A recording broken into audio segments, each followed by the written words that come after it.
Di sini Alkitab buen disiplin man anak-anak. Ya buen ajarkan Alkitab kita mendisiplin anak ta. Ya. Kulanjutkan ya umpamana Amsal 19 ayat 18. Ya, demikian firman Tuhan, hajarlah anakmu selama ada harapan, tetapi jangan engkau menginginkan kematiannya. Maksudnya di sini apa? Ada kesempatan.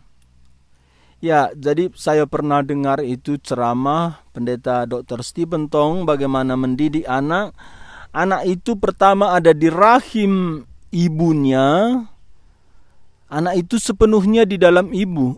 Akhirnya lahir. Setelah lahir anak itu di pangkuan ibu. Setelah itu anak itu merangkak. Sekali-sekali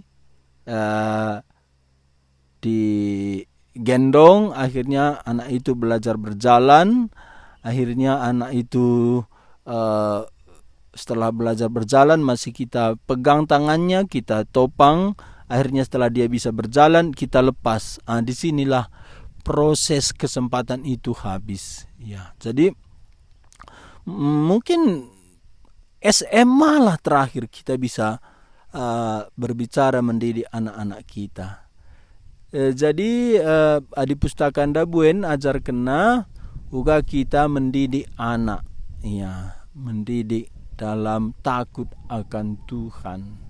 Jangan sada masalah anak endama ia melekat ras dosa. Memang enda menatur manusia perdosa. Ya, bagi wari enda entrem kuida orang tua ibiarkan anak-anak berjam-jam main game. Aku sendiri mon naik darahku bagi. Aku sabar kali orang tuanya ini bagi. Karena anak aku kalau ku nampak main game dia, aku tegur. Berapa waktu lagi ku datangi lagi, masih main game kah? Gitu. Sedang apakah? Padahal anakku udah SMA. Sekarang orang tua kulihat nggak peduli mau lihat apa dia di situ kah. Inilah yang perlu dididik orang tua. Selain kita mendidik, mendisiplin, mengajarkan firman Tuhan, orang tua juga pasti mengasihi secara fisik kebutuhannya, makan, minum juga kebutuhannya secara emosi. Manusia itu perlu dirangkul. Ya. Saya karena waktu kecil anak saya sering membaca, memperhatikan bagaimana mendidik anak-anak. Seorang rektor teologi waktu itu berkata bahwa manusia ini makhluk sosial, tidak cukup dengan kata-kata, harus ada sentuhan rangkulan. Baik anak laki, baik anak perempuan.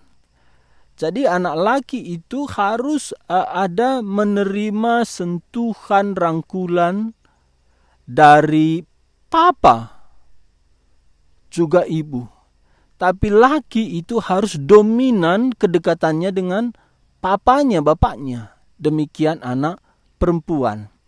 Dan banyak kasus anak-anak remaja itu hamil karena dia tidak pernah dirangkul mamanya, ibunya.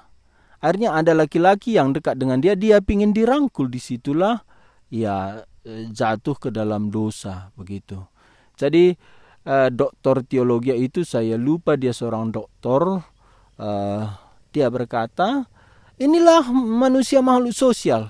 Jadi orang tua ke anak itu harus juga menerima, merasakan sentuhan orang tua.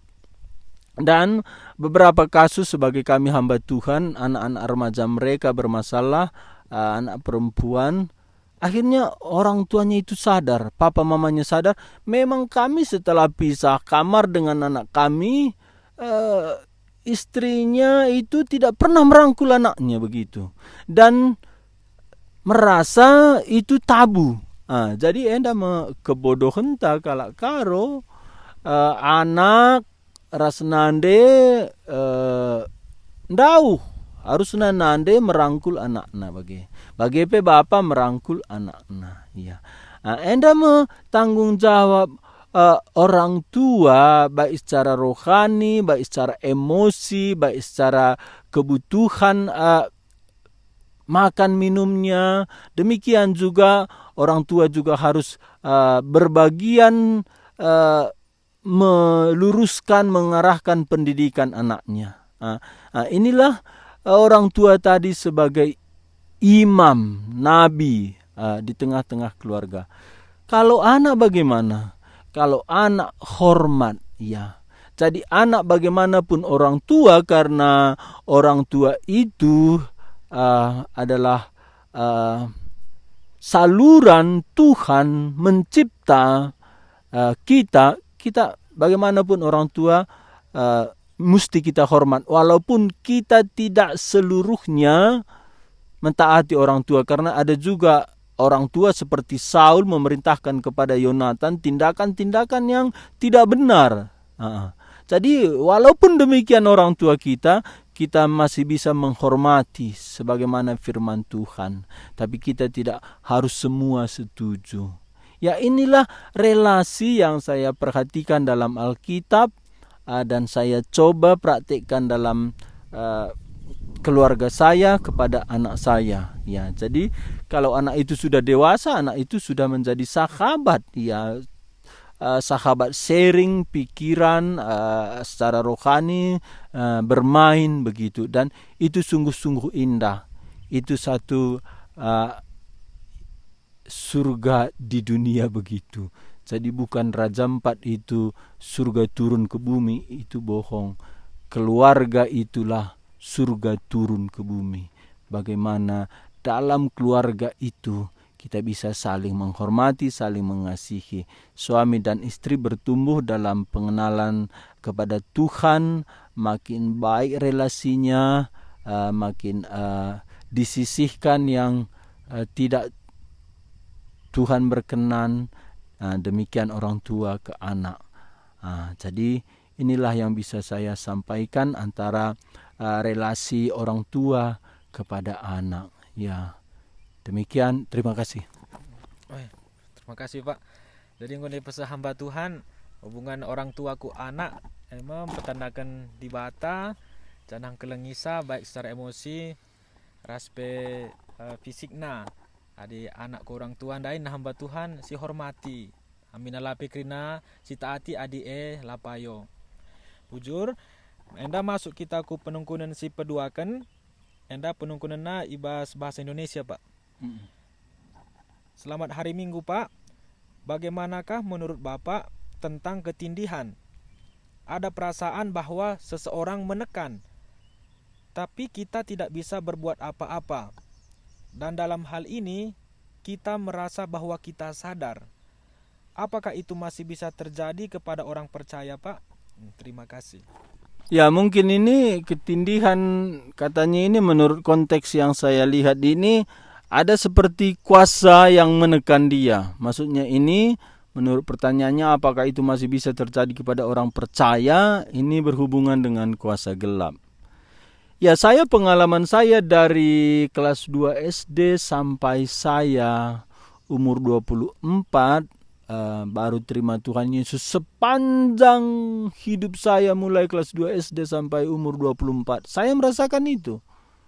Ya, paling tidak 2 bulan sekali itu datang. Waktu saya tidur, tengah malam bangun, ada suara saya dengar, ada yang mencekik saya, dan sering juga belum tidur. Langsung ada yang membuat mata saya gelap, menekan saya, mencekik saya. Tapi setelah saya terima Tuhan Yesus, tidak lagi. Demikianlah firman Tuhan. 1 Yohanes pasal 4 ayat 4, roh yang ada padamu lebih besar dari roh yang ada di dunia ini. Sehingga tidak mungkin orang yang sudah terima Tuhan Yesus masih ketindihan. Tapi tahun 2013 saya melayani ke Kepulauan Kei. Kepulauan Kei itu sekitar 1 jam lagi dari Ambon, terbang naik pesawat kecil.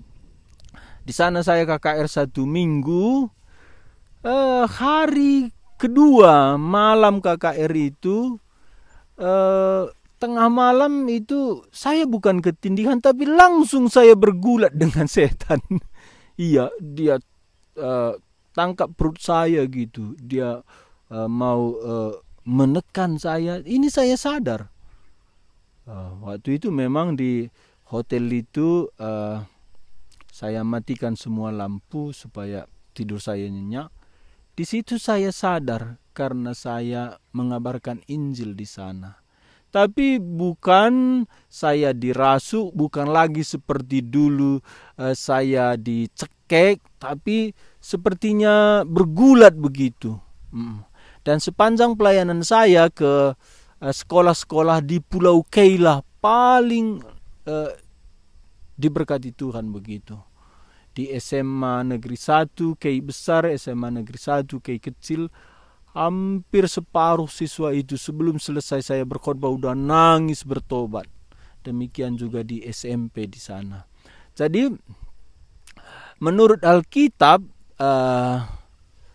dalam surat Rasul Yohanes pasal 4 tadi, 1 Yohanes 4 ayat 4 tidak mungkin. Demikian surat Efesus. Ya. Kalau surat Efesuslah yang paling banyak menyinggung kuasa gelap, karena jemaat Efesuslah jemaat yang total latar belakangnya itu penyembah berhala. Tapi Paulus berkata dalam Efesus pasal 1 ayat 21 bahwa kuasa Kristus itu jauh lebih tinggi dari kuasa yang ada di dunia ini. Ya.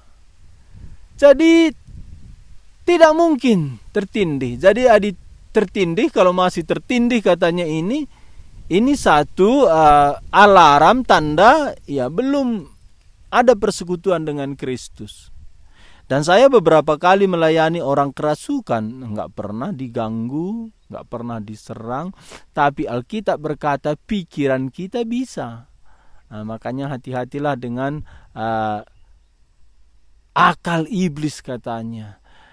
Iblis bisa membuat kita curiga, membuat kita tawar hati, membuat kita pikiran yang jahat bisa, tapi dirasuk enggak. Jadi saya menegaskan di sini, kalau sudah terima Tuhan Yesus tidak mungkin. Jadi Bapak Ibu Saudara siapapun ini, koreksi kapan, bagaimana kira-kira Bapak Ibu Saudara bertobat. Kalau saya melihat ini mungkin pernah dilawat Tuhan, tapi Roh Kudus belum dimantarkan, belum betul-betul menerima Tuhan Yesus menjadi Tuhan Juru Selamat. Jadi jawaban saya tidak bisa lagi. Inilah yang saya sampaikan dengan pertanyaan nomor 2. Terima kasih. Ya, kasih Pak. Jadi Bapak Ibu Saudara, jawaban dari hamba Tuhan tidak bisa lagi ya. Kalau kita sudah menjadi orang percaya tidak bisa lagi. Kecuali seperti Bapak bilang tadi, mungkin kita belum menerima Kristus, itu mungkin masih bisa. Kita lanjut pertanyaan ke nomor 3. Ini juga pertanyaan dalam bahasa Indonesia. Demikian pertanyaannya Pak. Selamat hari Minggu Pak. Apakah rekayasa genetika tidak salah jika dikaitkan dengan iman Kristen Pak? Terima kasih. Iya. Rekayasa genetik. Namanya juga rekayasa ya, bukan sepantasnya, sepatutnya. Tahun 2011 kalau saya tidak salah, saya ada percakapan dengan seorang medis tentang ini. Ya, bersyukur saya pernah bercerita dengan bapak itu. Dia seorang medis. Dialah yang memperkenalkan saya ada rekayasa genetik. Ini biasanya pada makanan ya, pada tanaman jagung gitu. Ada ubi. Dan waktu itu dia cerita itu jagung manis. Di Amerika dan di Eropa katanya mereka tidak mau makan jagung manis. Padahal mereka yang menemukan rekayasa genetik. Jadi rekayasa genetik itu untuk meningkatkan hasil panen. Dengan cara sebagian menseleksi, membuang, sebagian menyilangkan kawin silang, tapi ada resiko gangguan kesehatan. Dan waktu itu Bapak itu bilang bahwa itu akan memicu berkembangnya sel kanker. Jadi kalau kita melihat ciptaan, pada mulanya Allah mencipta segala sesuatu itu sungguh amat baik. Jadi sungguh amat baik, semua yang dicipta Allah itu baik.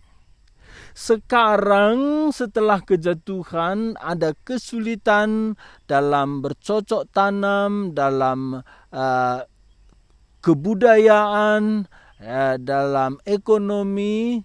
Jadi manusia mencari jalan keluar. Ketika manusia mencari jalan keluar dalam kesulitan ini, manusia karena manusia sudah berdosa, manusia tidak memperhitungkan efek dengan manusia lain. Bahkan walaupun mereka memperhitungkan, karena faktor ekonomi, ya ini ujung-ujungnya duit juga gitu. Karena ekonomi mereka mengabaikan. Dan tahun 2004 saya itu bercerita lagi dengan seorang pakar makanan, pakar ternak gitu. Dia juga cerita. Dia bilang sama saya, karena Bapak hamba Tuhan saya cerita, banyak yang kami pelajari itu kami tahu merusak, tapi kami tetap memproduksi dan mendistributor gitu, membagikan. Hari itu dia pernah cerita, aku pernah coba ayam itu bisa bertelur 2 kali 1 hari, 1 ayam. Kok bisa? Aku bilang, iya, tambah saja hormonnya katanya. Dan ini. Jadi kalau begitu kan untung banyak, aku bilang. Iya, tapi masalahnya ya itu tadi katanya. Jadi karena Bapak itu orang Kristen, dia berkata, karena itulah aku tidak sepaham dengan teman-temanku.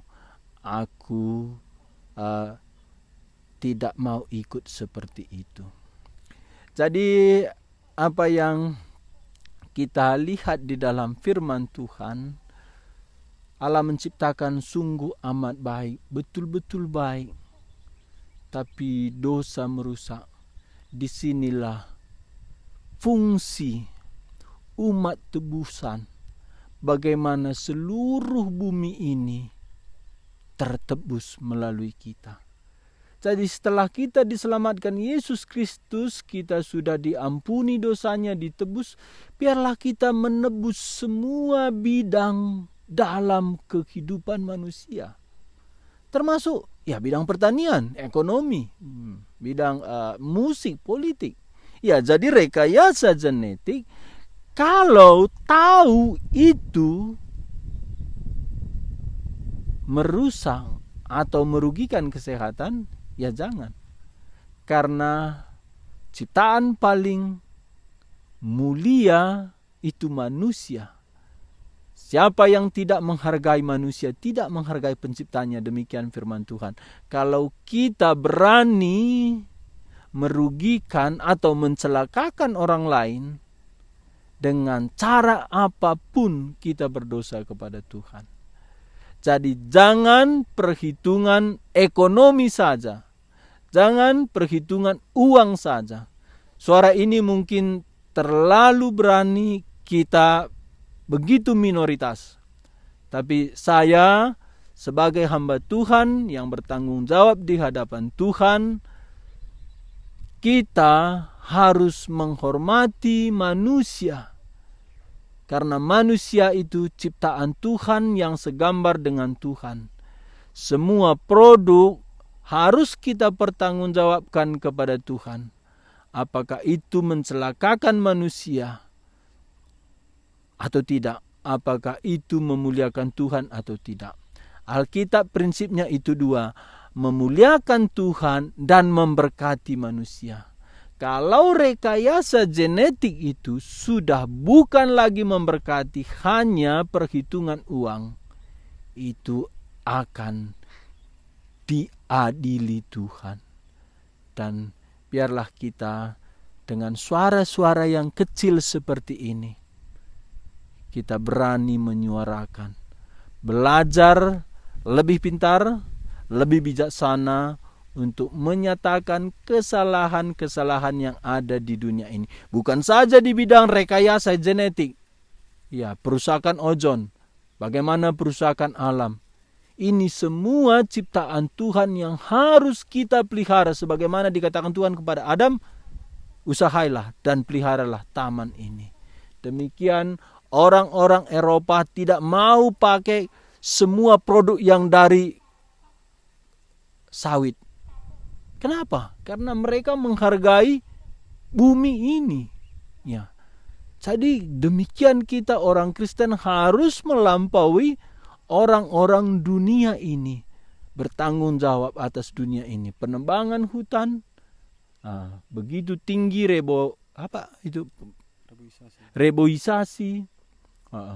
Itu satu pohon itu berapa tahun baru besar itu. Tetapi orang sembarangan potong, jadikan kayu bakar, tanam jeruk. Ini semua melanggar kebenaran firman Tuhan.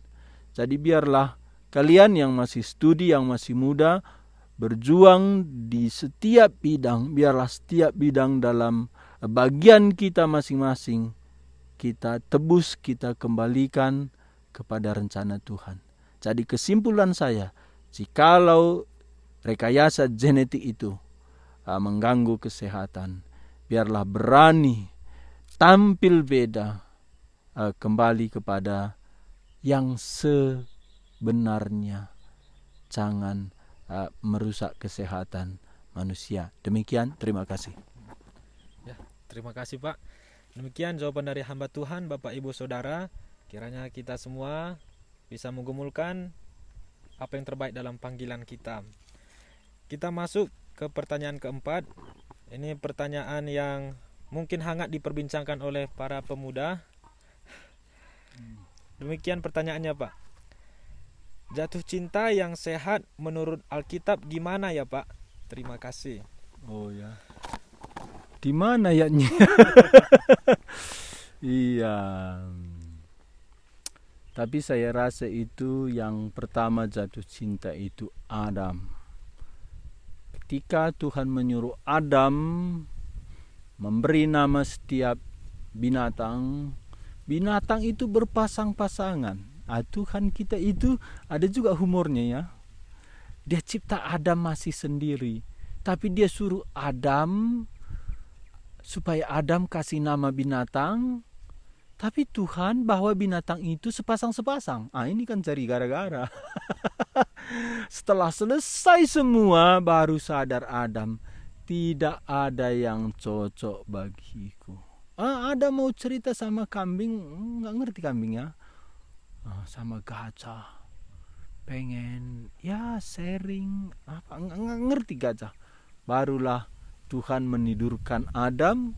Ketika Adam tidur, Tuhan operasi. Jadi ilmu operasi itu bukan dari dokter, bukan, itu dari Tuhan. Adam tidur supaya apa? Supaya jangan sakit. Ya, makanya ilmu anestesi itu ditidurkan pasiennya itu dari Tuhan. Setelah itu dioperasi Tuhan, diambil satu tulang rusuk, dipatahkan, dibangunlah Hawa dari tulang rusuk. Kenapa? Ya, itu dekat ke jantung hati. Maka ketika Adam bangun, dia melihat Hawa. Wow, gitu.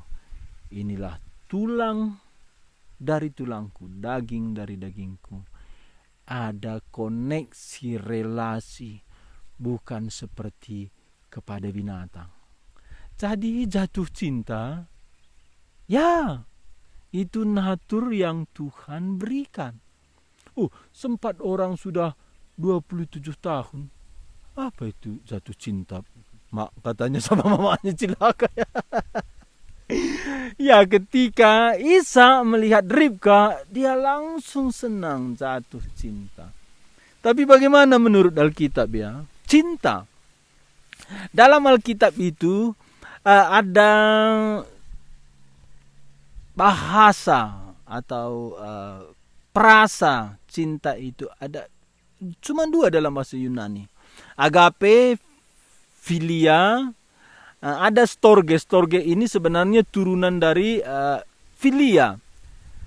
Tapi eros itu cinta seorang wanita kepada pria, pria kepada wanita, itu yang disebut erotis. Ada itu cinta dengan perasaan emosi, seksuality, ada libido di sana. Tapi udah lama saya pikirkan mengapa Tuhan tidak mengizinkan bahasa cinta eros ada dalam Alkitab. Baik perjanjian lama, baik perjanjian baru. Lalu saya merenungkan betul atau tidak ini. Memang gara-gara cinta ini separuh bumi ini bermasalah. Jadi jatuh cinta itu natur yang diberi Tuhan. Tapi dosa sudah merusak. Orang sering ketemu bisa jatuh cinta. Maaf, ada ibu jatuh cinta sama anak kandungnya. Itu kan menakutkan. Ada Amnon jatuh cinta sama Tamar.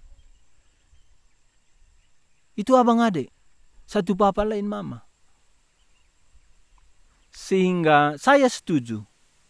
Dan saya tak mungkin tidak setuju kepada firman Tuhan. Tuhan tidak mengizinkan ada bahasa eros dalam Alkitab. Jadi bagaimana jatuh cinta yang benar menurut Alkitab? Mesti dikuasai agape. Agape itu kasih ilahi tanpa syarat dan kata kuncinya berkorban. Ya, jadi jatuh cinta mesti ada dalam pikiran adik-adik sekalian yang mungkin berbunga-bunga atau mungkin bunganya layu, ya. Ada mesti pertimbangan jatuh cinta itu berkorban untuk menerima, mengampuni orang yang dicintai. Ini yang saya lihat menurut kasih yang ditulis dalam Alkitab. Hai suami, cintailah istrimu. Itu bukan pakai eros, bukan pakai filia, itu pakai agapao. Cinta ilahi seperti Kristus mengasihi jemaatnya. Demikian suami mengasihi istrinya. Jadi kalau kita hanya mempertimbangkan suka, aku senang sama dia, itu eros. Dan pertimbangan ini saja bahaya. Jadi bagaimana ya? Kalau kita jatuh cinta, apa yang bisa kukorbankan bagi dia? Ini menurut Alkitab. Kalau apa yang bisa aku ambil dari dia itu eros. Makanya kalau sudah bertobat, dia itu cantik. Dia itu baik loh. Itu semua mengambil. Itu bukan ajaran Alkitab. Ajaran Alkitab kasih itu agapao. Kalau begitu apakah Tuhan tidak mau kita mempunyai eros? Harus juga. Karena Alkitab mencatat Ishak itu bergurau, bersenang-senang dengan Ribka. Jadi cinta eros ini tidak bisa independen.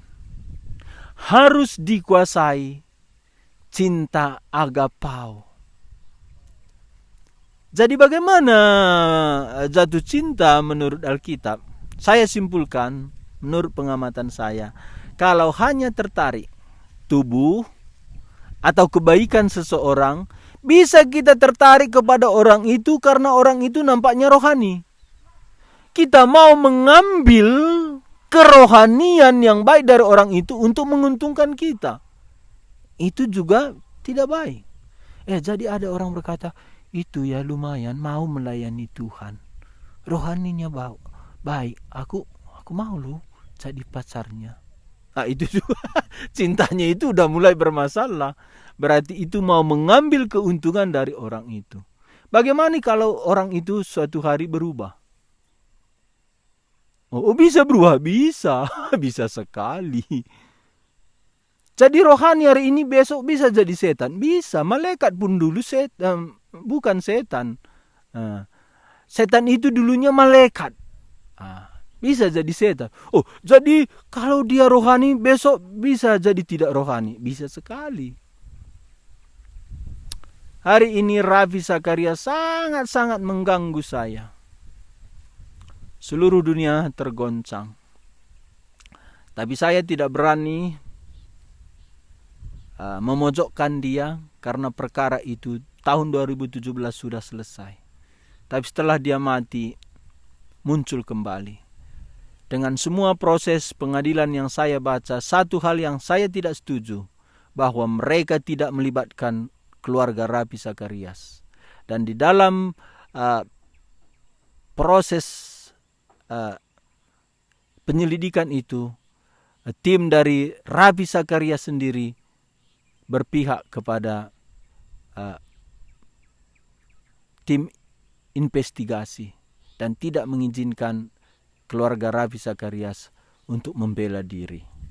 Jadi dalam pergumulan iman saya, dia orang yang dipakai Tuhan sangat besar. Saya harus menghormati dia. Dia banyak memberikan berkat bagi orang Kristen seluruh dunia. Tapi satu hal, kita juga tidak bisa menutup dia memang jatuh. Tapi tidak sepatal yang diberitakan hari ini. Dan dia sadar, dia berkata, itu sudah melukai keluarganya. Dan setelah itu dia tidak pernah lagi jatuh setelah tuntutan tahun 2017. Dan demikian dari berita yang saya baca. Tapi apa yang mau saya katakan, walaupun kita melihat seseorang itu baik, kalau hanya untuk keuntungan kita, itu bahaya.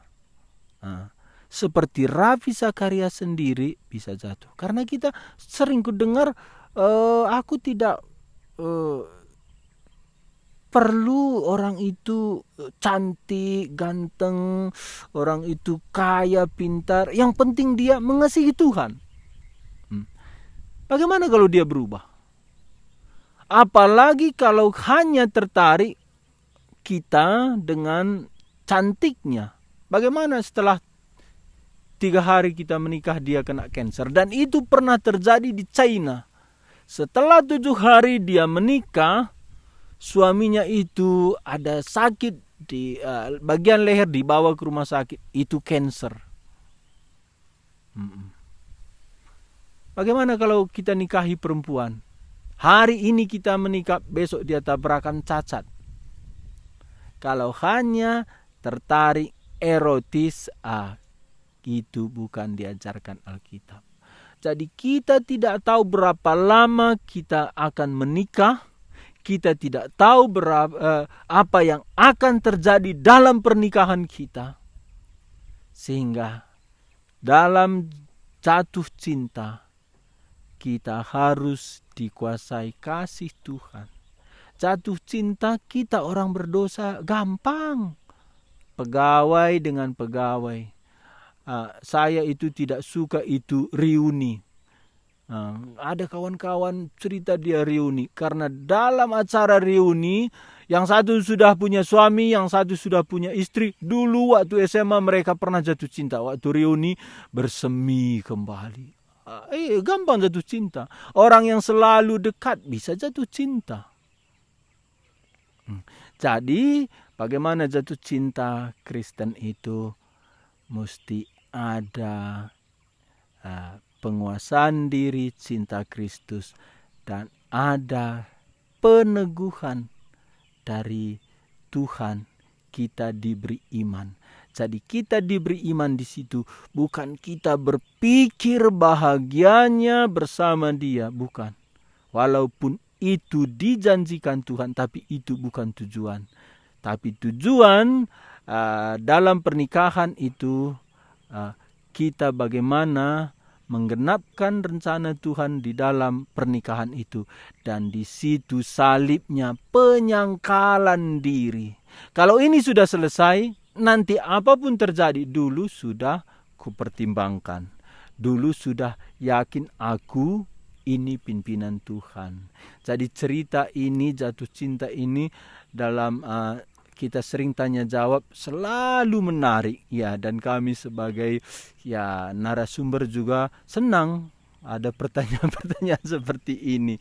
Jadi adik-adik, bagaimana jatuh cinta menurut Alkitab langsung tidak ada secara jelas, ada kidung agung. Tapi kalau kidung agung itu tanpa kita melihat Kristus di sana, saya sendiri takut ya. Amsal kidung agung, aku melihat buah dadamu seperti domba katanya. Biarlah engkau memuaskan hatimu di buah dadamu. Itu kok begini Alkitab? Tapi itu firman Tuhan. Bagaimana kita membaca itu tanpa kita jatuh ke dalam dosa? Perlu kasih dari Tuhan. Demikian juga jatuh cinta. Ya, kalau hanya tertarik, itu pasti kita akan dikuasai dan ingin memiliki, dan akhirnya kita akan merusak diri. Ya, jadi kesimpulannya bagaimana? Kesimpulannya begini. Jatuh cinta itu harus, ya, bukan saja wajar, harus, ya. Kalau anak saya dulu SD sering saya dengar dia jatuh cinta. Kelas 5 SD pernah mukanya berseri-seri pulang. Kok berseri-seri mukamu? Aku bilang, aku suka cewek pak. Siapa namanya? Nggak mau dia. Aku goda-goda. Kalau nggak namanya beruah apa? Berudah manik katanya. Dalam hatiku, puji Tuhan anakku bisa jatuh cinta. Tapi ku bilang, bisa jatuh cinta, tapi jangan lama-lama pandang. Ku bilang, kenapa katanya? Nanti kau lupa belajar. Oh gitu ya. Itu satu. Yang kedua aku kasih tahu, masih panjang perjalanan. Kalau sering jatuh cinta, pikiran terganggu, nggak bisa konsentrasi belajar, rugi. Ya, jadi akhirnya nanti ya toh menikah juga dalam pimpinan Tuhan, tapi jangan terlalu banyak pemborosan ke sana. Jadi jatuh cinta yang menurut Alkitab bukan karena kita sama-sama jatuh cinta, bukan karena kita jatuh cinta baru sama-sama. Jadi menurut Alkitab kita itu menikah karena ada kehendak Tuhan, ada pimpinan Tuhan. Disitulah kita menikmati eros. Jadi bagi saya eros itu bonus, tapi bukan tujuan. Tujuan pernikahan selain beranak cucu, tujuan pernikahan itu adalah model, imitasi, tipologi Kristus dan jemaatnya. Inilah secretnya, seriusnya pernikahan. Jadi kalau pernikahan itu serius, hati-hati juga, jangan sembarangan jatuh cinta.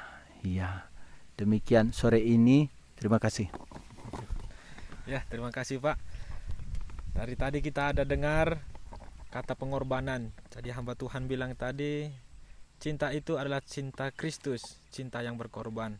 Kalau cinta yang hanya ketertarikan, itu tidak teruji. Hamba Tuhan bilang bisa berubah.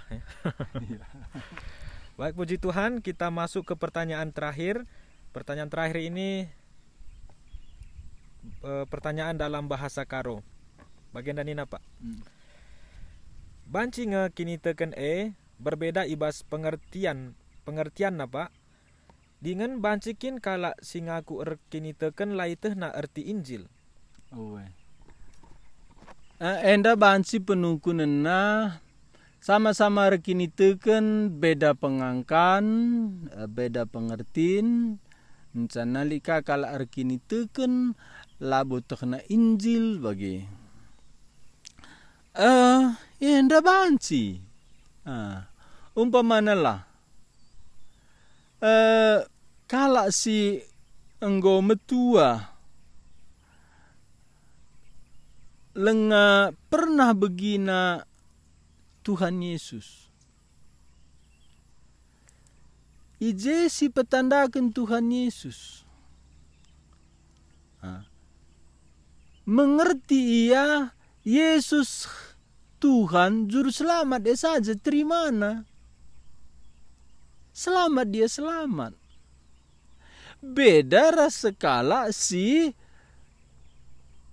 bue ngoge buku umpamana. Bue begina khotbah. Terimanakah Tuhan Yesus? Radu iselamatkan beda pengertianna. Lid kakala lid pengertianna lakar kini teken. Maka nina Tuhan Yesus adi ngajar kala guru Taurat begiken ule ikutkan iya. Canah lid ayat firman Tuhan. Adi guru Taurat bertobat baci pedaratina perbendaharanna pengertian-pengertianna. Jadi sama-sama erkini teken beda pengertian jelas. Maka Paulus labu saja yarkini teken tapi nina kutandai isi penalamanku. Bahasa Indonesia, aku mengenal yang ku percaya. Jadi sama-sama selamat tapi lebih berbahagia, ras lebih berbijaksana. Kala si ertina si tekina. Maka perlu belajar. Lid kala kalau kena Tuhan Yesus, tuhu ia selamat, erkini teken mati masuk surga. Tapi lah terturi kena, uga maka Tuhan Yesus mati. Lah terturi kena, uga hubungan Tuhan Yesus ras Bapa. Lah terturi kena, Bapa labu Tuhan Yesus labu Bapa, Bapa labu Roh Kudus labu Tuhan Yesus, Roh Kudus labu Tuhan Yesus. Lah terturi kena. Jadi beda. Jadi kair bansa beda. Enda adina sinin perumpamaan Tuhan Yesus lid 4 tanah pusuh si berbeda. Sadanda menghumur pusuhna enda bagas keleng naman Tuhan. Makana arlajar tena rusur. Jadi adi keleng ateta tole teta nanda iya. La mungkin keleng ateta la teta iya si tandai. Jadi banci kala erkini teken sekedar te banci. Selamat dia selamat. Banci la tekna Injil lang. Tapi la petekna Injil banci ar saksi. Kai saksi kena bagi di berusa Maria. Asa tekna aseka turi kena. Ya, jadi lika ngekala embue pemetekna, laka pernah saksi kena. Lika kala si pud saksi, laka yar lajar. Jadi si mahulina pai. Enggo kita selamatkan Tuhan, kelang teta Tuhan, gitka kita erlajar ersaksika. Ya, kuaka endang ngesi sungkundu kam sinjabab. Rekini teken banci te alo kena Yesus Tuhan Juru Selamat saja. Tapi nalit kalak tole angkana. Tapi pengangkaan lenga kabo tentu ia berbagi. Jadi si cocok na nggor kini te ngalokan Tuhan Yesus ngit ka arlajar keleng tena Tuhan saksi kenaka enda merbahansa pendahin Tuhan Injil Kristus makin bertumbuh berkembang doni enda maka kemuliaan ikembalikan man Kristus endam kuakap si enggo ia lengkap bas kita iselamatkan Tuhan endam kuakap kerabun wari enda sindaskan man host Joshua. Baik Bapak Ibu, Saudara sekalian, 5 pertanyaan sudah dijawab oleh hamba Tuhan. Dan pertanyaan kelima ini tadi adalah pertanyaan terakhir pada hari ini. Bersyukur semua jawaban boleh kita dengarkan dan bisa menjadi berkat bagi kita. Khususnya bagi Bapak Ibu yang ada bertanya, biarlah ini menjawab pertanyaan Ibu Bapak sekalian. Demikianlah acara kita hari ini. Kita akan tutup, tetapi sebelum menutup mungkin ada kata-kata terakhir atau penutup dari hamba Tuhan, dipersilahkan. Iya. Tadi dari saya, biarlah dalam hidup kita, keluarga kita, dalam pergaulan kita, pekerjaan kita, Kristus dimuliakan. Karena untuk inilah kita dicipta, untuk inilah kita ditebus. Biarlah setiap kita bertumbuh mengenal Kristus dan bertumbuh mengasihi Kristus. Demikian dalam penutup ini kita minta Joshua bersyukur, berdoa menutup Q&A pertama tahun 2021. Silakan Josh. Mari kita berdoa. Tuhan Yesus, terima kasih. Pada hari ini kami sudah kembali memulai acara tanya jawab di tahun 2021. Terima kasih Tuhan, di akhir acara ini juga kami melihat, menyaksikan Tuhan bekerja di tengah-tengah kami. Kami dapat mengerti kebenaran-kebenaran Tuhan yang disampaikan hamba Tuhan. Kami bersyukur ada firman Tuhan yang senantiasa ada di tengah-tengah kami, sehingga dapat menjadi pedoman dalam hidup kami mengikut Tuhan. Bapa di sorga, di akhir acara ini kami bersyukur dan mengembalikan segala kemuliaan bagi Tuhan. Dan kiranya di waktu-waktu mendatang Tuhan terus bekerja, Tuhan terus membangkitkan kami untuk giat melayani Tuhan. Terima kasih Tuhan, ini doa syukur kami. Dalam nama Tuhan Yesus kami berdoa.